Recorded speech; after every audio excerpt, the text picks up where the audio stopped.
Ooh. Hey everyone, it's Mrs. Neubert from Central Elementary. I am here today to read you chapter 5 of The Boy Who Harnessed the Wind. This has been a wonderful book and I'm so excited. And chapter 5 is titled Malawi Begins to Starve. So here we go. I hope everyone's ready. Part of the answer arrived in late September. Not long after taking our final exams, Gilbert and I went to the trading center to play a few games of Bowo. As we walked back to his house, I noticed something odd. About a dozen people were gathered in his yard, talking in low, worried voices. They were mostly women, each wearing brightly colored headscarves like my own mother, and carrying an empty basket. Who are these people? I asked. They've run out of food in the far villages, Gilbert said. These women have come to ask my father for handouts or ganyu. Some of them walked for days.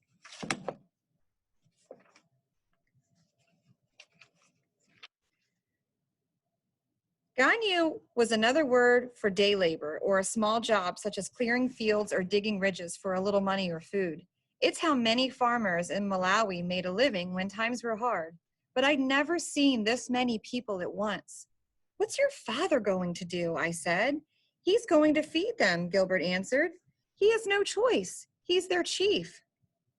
What Gilbert said was true. The drought had destroyed all of the crops in the countryside, and the families in the smaller villages had run out of food. Their storage rooms were empty, and now they were hungry. I came home and told my father what I just witnessed. He'd also seen the lines of women, but didn't seem too concerned. He explained that the government always kept giant stocks of maize for emergencies. In tough times like these, they sold it on the market for a reduced price so that everyone could afford to eat. Don't worry, he said. Whatever the case may be, our family has never gone hungry. A few days later, however, my father returned from the trading center where a group of farmers had held a rally. They delivered some terrible news. A few dishonest men in the government had sold our emergency maize and taken off with the money. They're saying there's nothing left, he told my mother. This year will be a disaster. My mother's face seemed stricken. Only God can help us, she whispered. After that, hunger came to Malawi.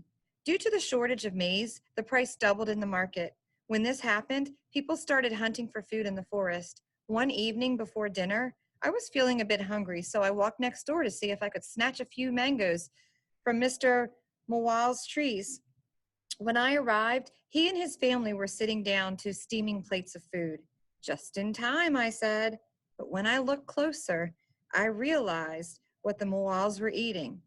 Pumpkin leaves and stewed green mangoes. They weren't even ripe, and I'm sure they tasted awful. You'll find no food here, Mr. Mawal said, wrinkling his nose as he chewed. Later, I saw several men digging ridges in Mawal's field for ganyu. They were from the outer villages, and each walked away carrying a handful of those same green mangoes. A few days later, while walking through the trading center, I saw something I'd never seen. Wonder what that was. Women had spread out plastic tarps and were selling gaga. Gaga are the clear-colored outer layers, or chaff, that are removed from the maize kernels in the mill. It's mostly garbage, left on the mill floor and tossed away. Farmers fed it to their chickens and pigs. I like to use gaga in my bird traps, but I'd never seen people eat it. Yet here, it was selling in the market for 300 kwacha a pail, 3 times what it normally cost. A group of women held metal buckets and crowded around the sellers, pushing one another to get some. Move away, I was here first. We're all hungry, sister. There are no firsts in that. When I returned an hour later, all the gaga was gone. Right then, I felt a shock pass through me. As if someone had shaken me awake in the night, I started running home. Until then, I hadn't worried much about our own situation. Being 13 years old and always hungry explained some of that. Each meal, I'd stick out my plate and ask for seconds, saying, "That's right, keep it coming." Sure, I knew the problems throughout the country, but for some reason, I always assumed they were happening to someone else. Now, as I headed home, I grew more and more afraid. When I reached the house and opened the door to the storage room, I nearly fainted. Only 2 bags of grain remained. In my mind, they were already gone. I started doing the hunger math. 2 bags of maize wouldn't last 2 months. In 3 months, we'd be starving. Worse, there were still 210 days, about 7 months, until our next harvest. We hadn't even planted one seed. And once we did plant, there was no guarantee that it would rain or that we'd even have fertilizer. A few days later, my father started rounding up our goats to sell in the market. In Malawi, your animals are your most prized possessions. A farmer's only token of wealth and class. Now we were trading them for a few pails of maize. The men who ran the Kenyanya stands selling fried meat had enormous power now. The prices they offered for goats, pigs, and cows went lower each day, yet people still lined up to sell. I noticed one of the goats was Mankalala, one of my favorites. Unlike the other goats, he loved to play. He'd let me grab his horns and wrestle in the courtyard. He and Kamba also became friends and would chase each other around the kitchen, irritating my mother. Papa, why are you selling our goats? I asked. He turned to me. A week ago, the price was $500. Now it's $400. I'm sorry, William, but if we wait any longer, we'll get nothing. The goats were tied by the legs with rope and already crying. Kamba heard the commotion and came in to investigate. When he saw Mankalala being led down the trail with the others, he started to bark and jump. Mankalala then turned around, as if to plead for help. He knew his fate. But as much as it hurt me inside, I had to watch him go. What could I do? My family had to eat. In early November, I started waking up as usual at 4 a.m. to make my ridges. On the first morning, when I walked inside to have my breakfast, my father met me in the darkness. No fala today, he said. Huh? It's time to start cutting back. We need to save our food. By this time, our supply of maize was just 1.5 bags. Breakfast was first to go, and I wondered what would be next. But instead of complaining, I drank a big cup of water, grabbed my hoe, and went to meet Jeffrey in the fields. I told him about skipping breakfast. Can you believe it? I asked, but my cousin simply shrugged. You're just starting that today, he said. I haven't had breakfast in 2 weeks. I'm getting used to it. In the early morning, the weather was still cool, and I could dig my ridges with great energy. But by 7 a.m., my stomach had woken up and realized it was empty. It growled and rumbled and demanded to be filled. Soon, the sun was high in the sky and sucking all of my strength. The only thing keeping me awake was my father marching past. Make those ridges better, he shouted. But I'm too hungry, Papa. Think about next year's harvest, son. Try your best. It was true. My ridges looked crooked, as if a slithering snake had dug them. Across the field, Jeffrey was hard at work. Mr. Jeffrey, I called out, you dig my ridges today, and I'll dig yours tomorrow. Can we make this deal? I'll think about it, he said, gasping for breath, but it sounds like the same deal as yesterday. I was trying to raise my cousin's spirits. Ever since his father died, he hadn't been the same. He looked sad, and sometimes he stayed in his room for an entire day and didn't speak to anyone. He was also sickly. At a recent trip to the clinic, the doctor said he had anemia, which is caused by not having a healthy diet. I later discovered that breakfast wasn't the only thing Jeffrey was skipping. Food was running low all around. I'm joking, I shouted. But seriously, man, you don't look good. Take a break and get some rest. I have no choice, he said, swinging his hoe. You know my deal. I also knew that Jeffrey wouldn't be returning to school in the next term. Because of the drought and losing her husband, Jeffrey's mother didn't have the money to pay his school fees. And anyway, she needed Jeffrey and his brother Jeremiah to work and provide food. That day, I pretended not to know. Soon your man Kamkwamba will be in secondary school where he belongs, I said, wearing trousers and walking tall. He'll find us there, Jeffrey said. We older boys have plans for Kamkwamba. You can't touch him. Oh, you wait and see. Jeffrey wasn't the only one changing. Kamba was also slowing down. I'd always known that his best years were behind him, back when he lived on the estate, but now his age was starting to show, and ever since the drought, he'd grown thinner.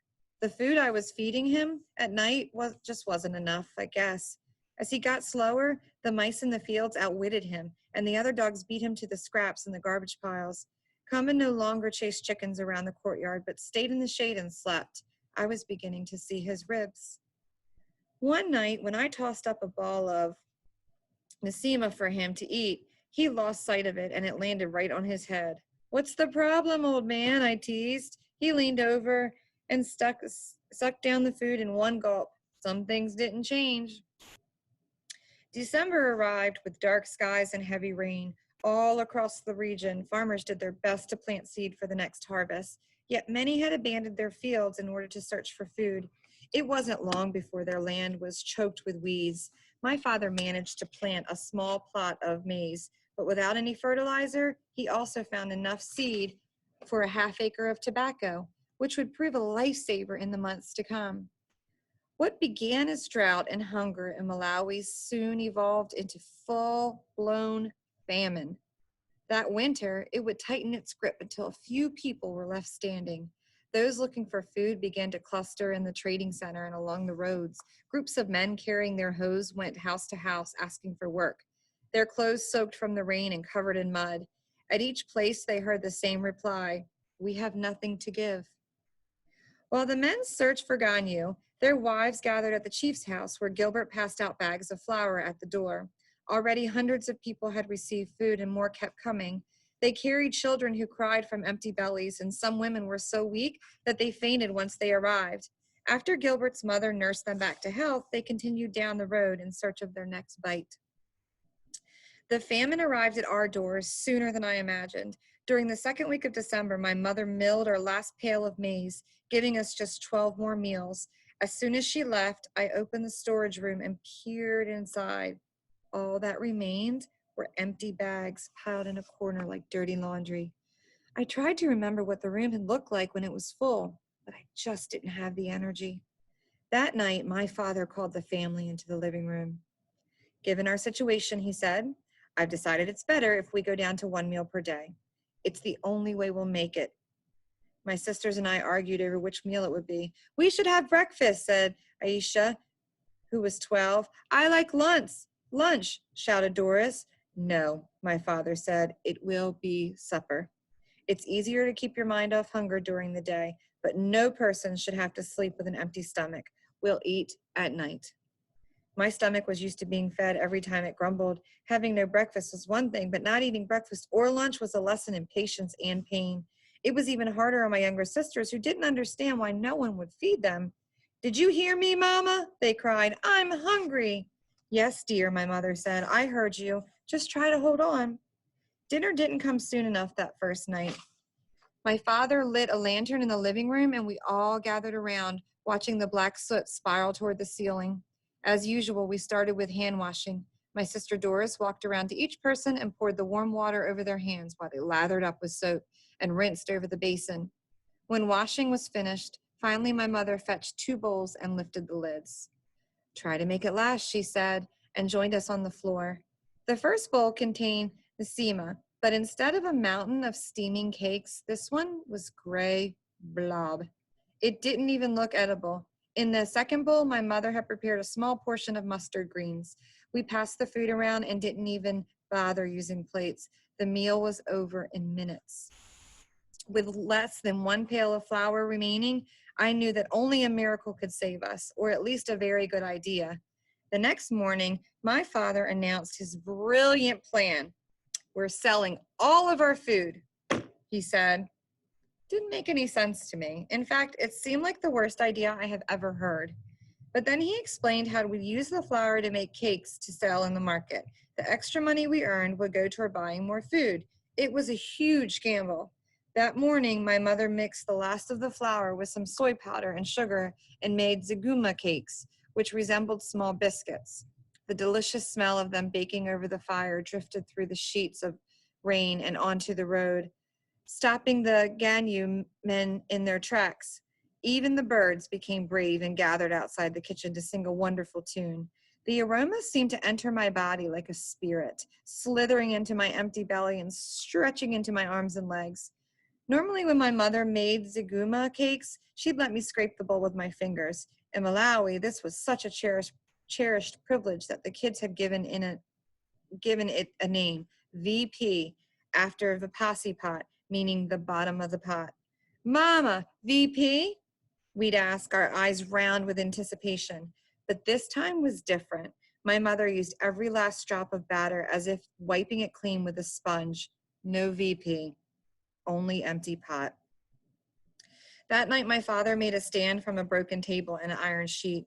My mother opened for business the following morning, selling her cakes for 3 kwacha each. The cakes were heavy and lasted longer in the belly than some of the other cheap breads for sale on the market. If a person didn't have enough money to buy flour, the cakes were their only option. That first day, she sold out in less than 20 minutes. During those hard times, everyone learned the lesson of supply and demand. The rule of economics says that whenever the supply of something is great, say that farmers have a good crop, like any normal year, the demand will be low and so will the price. But when it's the opposite, when the supply is low, like it was during the famine, the demand is overwhelming and the prices soar into the heavens. Ever since the country ran out of maize, businessmen had been traveling into neighboring countries like Tanzania and buying it by the truckful. Back in Wimby Market, they raised the price, partly because gasoline was expensive and sometimes the trucks broke down, but also they charged more because they knew people were starving and would pay anything to stay alive. Luckily, one of the traders, Mr. Mangachi, was my father's friend and agreed to cut us a deal. For the money my mother earned selling cakes, Mangachi sold her another pail of maize. My mother took it to the mill, saving half the flour for more cakes while the other half went to us. It was just enough to provide our blob of sema each night, plus some pumpkin or mustard leaves as relish. It didn't erase our hunger, but knowing our one meal was safe made it seem less painful. As long as we can stay in business, we can make it through, my father told us. Our profit is that we stay alive. A couple weeks later, my mother was coming home from the market when a giant truck passed her on the road. Its load was covered with tarps, and some of the other traders said it was maize. They're taking it to the government store in Chamama, someone told her. When my mother got home, she called me over and explained the news. You will go to Chamama tomorrow. Leave as early as possible. Chamama was 12 miles away, so of course I grumbled. Are you sure it was maize and not fertilizer? Because I heard that. Are you listening to me, boy? My mother snapped. She did not like her children talking back, especially not now. You go tomorrow. If my mother was right, it was great news. It meant the government had found surplus maize, perhaps from Tanzania, and would sell it for a discount. With prices climbing higher and higher in the market, it was the only way we could get ahead. The next morning, I awoke at 5 a.m. and set off on my bicycle for Chamama. An empty flour sack fluttered from my handlebars, and as I rattled down the narrow dirt roads, I noticed many others carrying the same. Chamama? I asked them. They replied, nodding. The government store was located in the central market. When I finally arrived, I saw the lines of people stretch from the door all the way down the road, longer than 2 soccer fields. One line was for men, while the other was for women and children. Each was getting longer by the minute, so I parked my bike against a fence and took my place among the men. A cool breeze blew from the lake and kept people in good spirits, but once the scorching sun rose in the sky, the hunger revealed itself in everyone. People suddenly appeared exhausted, as if they haven't slept in days. The skin around their faces were shrunken, and their eyes squinted hard against the hard light. It had probably been weeks since many had eaten a proper meal, and the government store was their only hope of survival. As the sun rose hotter, they grew more and more feeble. The man in front of me could hardly stay awake. His hands were trembling as if he were cold, and his breathing was heavy and loud. When the line started to move, he couldn't keep his balance and fell down. To my horror, no one helped him up, just simply stepped over him. In the next line, babies cried from hunger and children tugged at their mothers' dresses. If there's one thing I'll remember most about that day in Chamama, it's the sound of crying babies. After several hours in line, people got restless and angry at the sun and at the people pressed all around whose starvation reeked of soured rags, angry at the government, at the dust, and at the very air that occupied the emptiness of their stomachs. As we inched closer and closer to the door, their impatience took control. People began to push. Someone shoved me so hard in the back that I grabbed hold of the man in front of me to keep from falling down. A few boys from the end of the line then raced toward the front, squirming into the crowd like mice under a door. Stop cutting, people shouted. We've been here since dawn, but they kept coming. Everyone knew that at some point the grain would run out, and no one wanted to be the loser left behind holding an empty sack. The more people cut in line, the more others panicked. Suddenly, both lines surged toward the front door at once. The wave of bodies lifted me off the ground and carried me forward. I felt the air being squeezed out of my lungs and saw the sky disappear above me. I was being swallowed by this enormous, terrifying mob, and I was helpless against it. Hey, stop! I shouted. I can't breathe! But it was no use. As the mob trapped me in its belly, a strange thing happened. Everything went dark. The screams and moaning of children fell away. The shouting vanished. I drifted in slow motion as if underwater. For a second, I thought that maybe I was already dead, and a small part of me even felt relieved. But no. Through the cracks in the crowd, I saw the government building, now closer than ever. The crowd had carried me forward like a cyclone. I managed to plant my feet back on the ground and slither between the bodies. It helped being skinny. A minute later, I reached the front of the pack and stood on the porch of the building. Then I slipped through the doors. Inside, the office was cool and quiet, and in front of me was a hill of maize as high as my waist. It was more food than I've seen in months, and I'd made it just in time. Outside, the mob had exploded into one giant fist fight. Through the door, I watched a woman fall to the ground and vanish in the dust cloud. Two more women carrying babies on their backs jumped out of the ruckus to avoid being crushed, losing their place in line. They brushed off their clothes and walked away with nothing, and I wondered if they'd make it through another month. Hey, a man shouted, next! He was shouting at me. I said, next! I hurried forward and placed my order. I had 400 kwacha in my pocket, enough to buy the 25 kilograms as advertised in the sign. But when I told him what I wanted, he informed me there had been a change. I could only purchase 20, but the price remained the same. So how much do you want? He said, not even looking up from his ledger. 20. He gave me a ticket and pointed down the line, where several workers used metal pails to scoop the maize. They looked muscular and healthy, nothing like the people outside. The man who measured my maize then cheated me. He threw the bucket onto the scale so quickly that I couldn't even see the weight, then emptied it into my bag. Next, he screamed. But wait, I said, you didn't even? He wheeled around. If you don't like it, you can leave it here. There are plenty of people behind you. Next! With little choice, I handed him my money, grabbed my sack, and ran for the door. Despite being robbed, I felt a rush of excitement to be holding so much food, though it quickly turned to fear once I stepped back out into the mob. A man ran toward me shouting, I'll give you 500 for that. Another pushed him aside. No, boy, I'll give you 600. I pretended not to hear. I strapped my maize to my bike as fast as I could and sped away. Once I reached the road, I didn't stop pedaling until I saw my family's house. As I pulled into the courtyard, my mother and sisters greeted me like a hero. I was exhausted, and my clothes were torn and dirty from the crowd.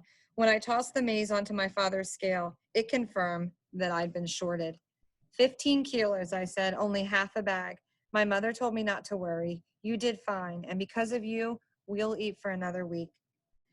In the days after Christmas, people started selling their possessions to stay alive. One morning during a heavy rain, I sat on the porch and watched a line of them pass like slow-moving ants. Women carried giant pots on their heads, containing the items from their kitchen cups, spoons, knives, everyday utensils of a normal life unhinged.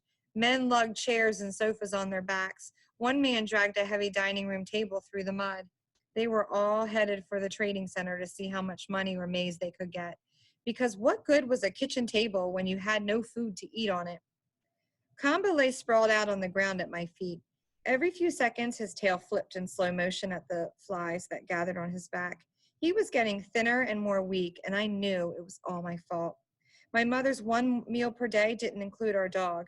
The only way Kamba ate was if I shared my portion, and most days I was so hungry that I ate it all without thinking.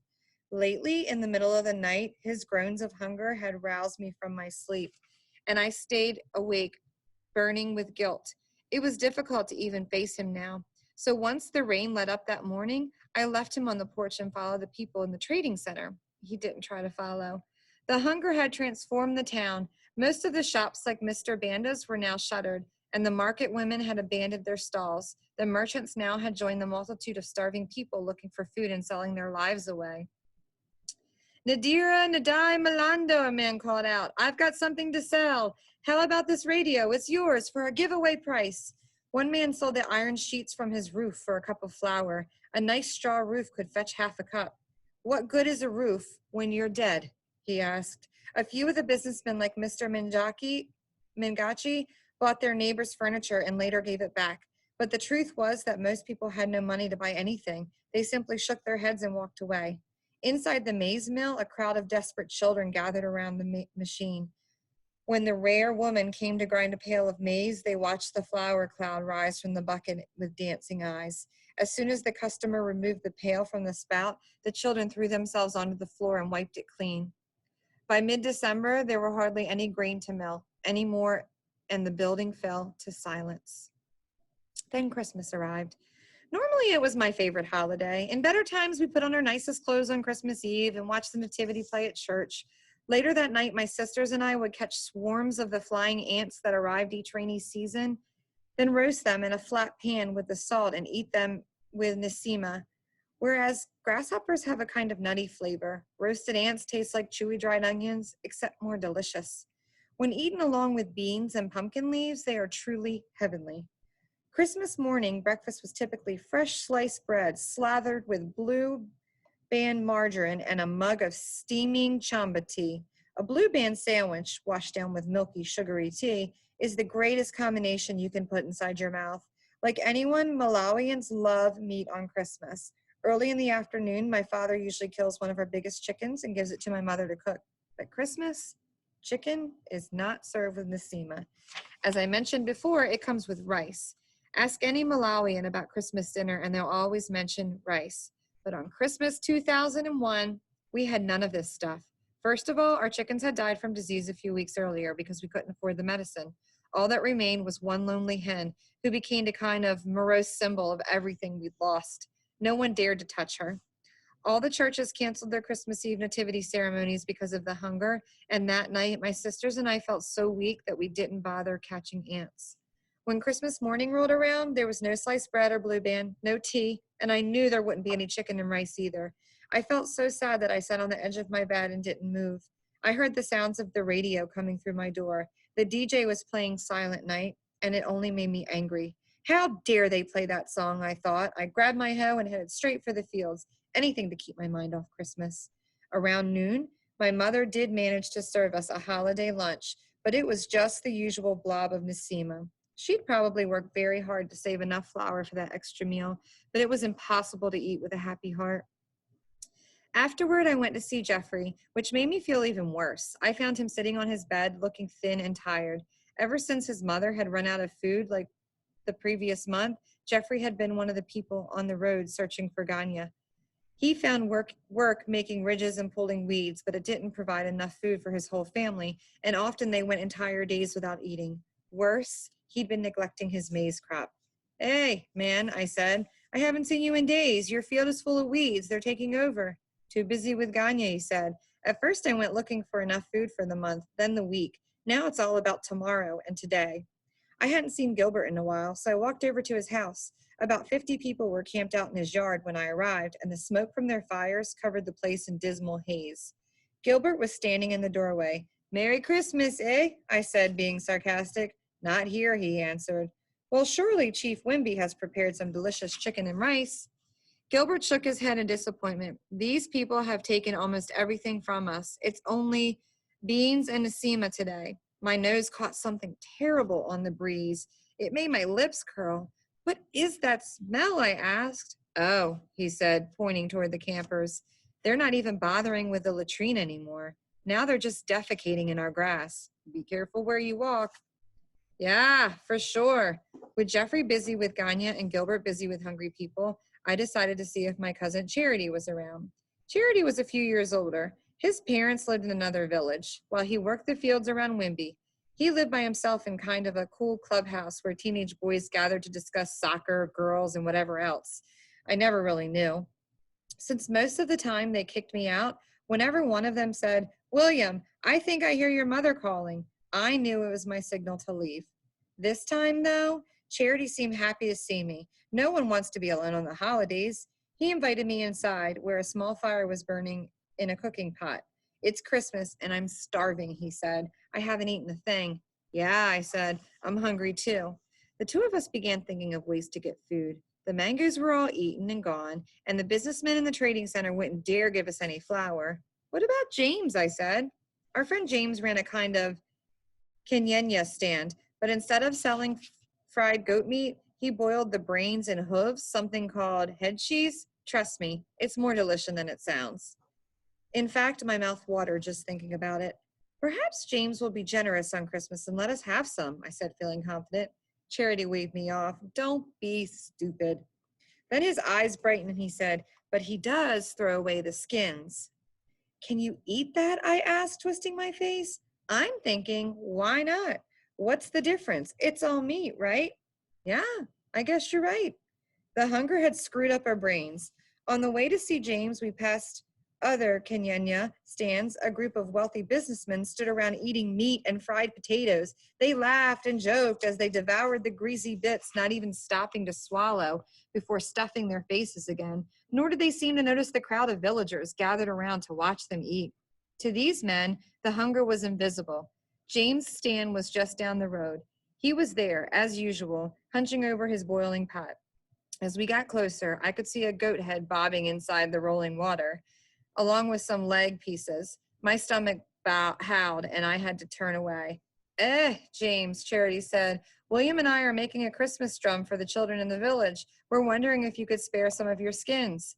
That's a good idea, said James. He turned and nodded toward a black mound in the dirt, swarming with flies. Take that one there. I was going to throw it out anyway. Charity grabbed the hide and stuffed it into a jumbo bag and then handed it to me. It was still warm. Zikimo Kona Mabiri, Charity said. Thanks a lot. The kids will appreciate you. Sure. We hurried back to Charity's house, wasting no time. How are we supposed to prepare this? I asked, peering inside the bag. Easy, said Charity. We'll just cook it like a pig. Back inside, I added some twigs to the fire and got it going. Once it was good and hot, Charity and I held the corner of the hide and stretched it over the flames. The hair sizzled and flared and gave off an awful smell. Once it looked charred enough, we took our knives and scraped it away. We did this again and again until it was properly cleaned. We cut the skin into strips and threw them into the pot of boiling water, adding a little salt and baking soda. What's the soda for? I asked. It's how the women make their beans to cook faster, he said. I'm thinking it works for skin too. After 3 hours, a thick white foam formed on top of the water. Charity took out his knife and fished through the froth, pulling out a steaming piece. It was gray and slimy. He blew on it to cool it down, then popped it into his mouth. His jaws worked and worked, trying to chew it up. Finally, he swallowed it. How was it? I asked. A little tough, but we're out of firewood, so let's eat. I snagged a long piece of skin with my knife and held it to my fingers. It was sticky, as if covered with scalding glue. I stuffed it into my mouth and breathed in, feeling the rush of heat instantly calm my angry belly. As I chewed, the juices sealed my lips shut. Merry Christmas, I managed to say. Yeah, Merry Christmas. Just then, I heard a clawing at the door and realized it was Kamba. He must have smelled the Christmas meat all the way from home and come running. His bony frame was bent and tired, and his tail was wagging. I was glad to see him. Give some to that dog, Charity called out. It's dog food we're eating now anyway. I bent down and rubbed Kamba's head. Let's get you something to eat, chap. I'm sure you're starving. I tossed Kamba long pieces of skin, and to my surprise, he leaped up and fetched it from the air. Just like old times. I went to the pot and pulled out 2 more giant handfuls. After he'd finished his meal, the life seemed to return to his body. I lost count of how many pieces I ate myself, but after about a half an hour of chewing, Cherry and I gave up because our jaws were just too tired. As the sun went down that afternoon, the 3 of us sat around the cold fire, content with the warm feeling of meat in our stomachs, because that's what Christmas was all about anyway. All right, friends, up next, chapter 6. It's been good talking to you and reading to you. Have a great day.